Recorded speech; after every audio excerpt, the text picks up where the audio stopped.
จริงครั้งหนึ่งในชีวิตนะสังเวนะฮะอันนี้ก็แจ้งข่าวสำหรับคนที่อยากจะไป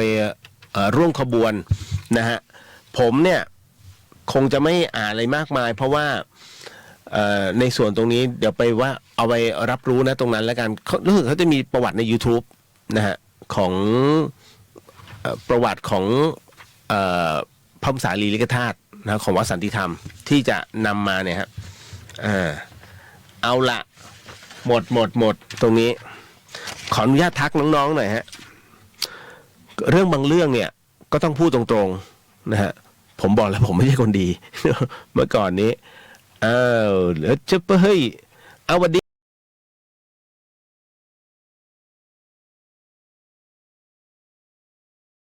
อันฮัลโหลขวัญอยากรู้ทำทานได้เปล่าอันนี้ที่ผมตั้งกระทู้ใช่ไหมว่าการทำบุญนั้นเนี่ยให้กับวิญญาณผมจะตั้งไว้2 อันไม่เหมือนกันนะเรียวเดเฮียนกับพุทธิสิทธิ์เนี่ย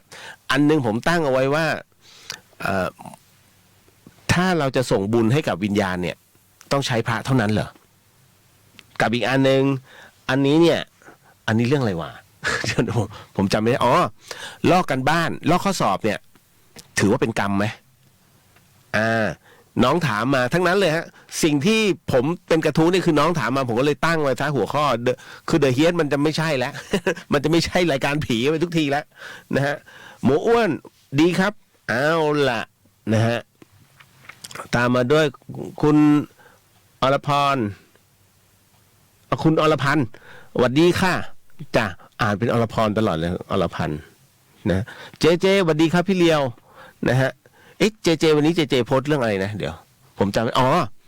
ไอ้นี่เปล่าส้มแห้งว่ะไอ้ที่เป็นเม็ดอะที่บอกว่าเอาไปทำเป็นน้ำเนี่ยใช่ไหมพวกพี่เรียกส้มแห้งนะมัน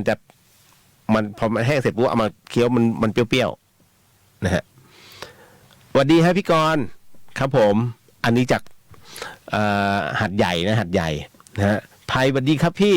สวัสดีครับผมน้องไผ่นะฮะมากันเรื่อยๆนะฮะก็ทักผมทักทุกคนแหละนะฮะใครแอบดูผมก็ทักหมดแหละ นะฮะอันนี้ Little Phone นะฮะหวัดดีค่ะพี่เลียวหนูเล็กเองนะคะเหรอใช้ตรงนี้ก็เลยงงๆเลยฮะหนูเล็กนะฮะมีอะไรอีกไหมมีอะไรไหมก็มีทักมาเรื่อยๆน้องแอนหวัดดีค่ะนะฮะอย่าสงสัยนะฮะคือน้องเขาส่งข้อความมาใน Facebook นะฮะผมไลฟ์สดด้วยนะบางคนไอ้ขวัญมันงงไงเนี่ยบูสกรีนนะฮะบูสกรีนถ้าคุณดูใน YouTube มันจะไม่ใช่แบบนี้นะจ๊ะ ไอ้นี่แบบฉากข้าวเหนียวเลยนะฮะก็มันไม่ได้คีย์ไงก็เลยต้องขึงผ้าไว้แต่บอกอาจารย์นุ่น คุณนิวฮะสวัสดีค่ะพี่เลียว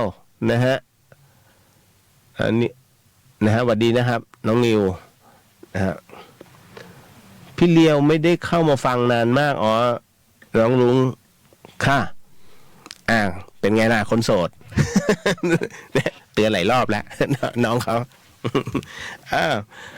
สวัสดีฮะคุณศิริลักษณ์สวัสดีฮะคุณครูสวัสดีครับพี่เลียวสวัสดีฮะไปมาเข้าสู่เรื่องราวตรงนี้ดีกว่า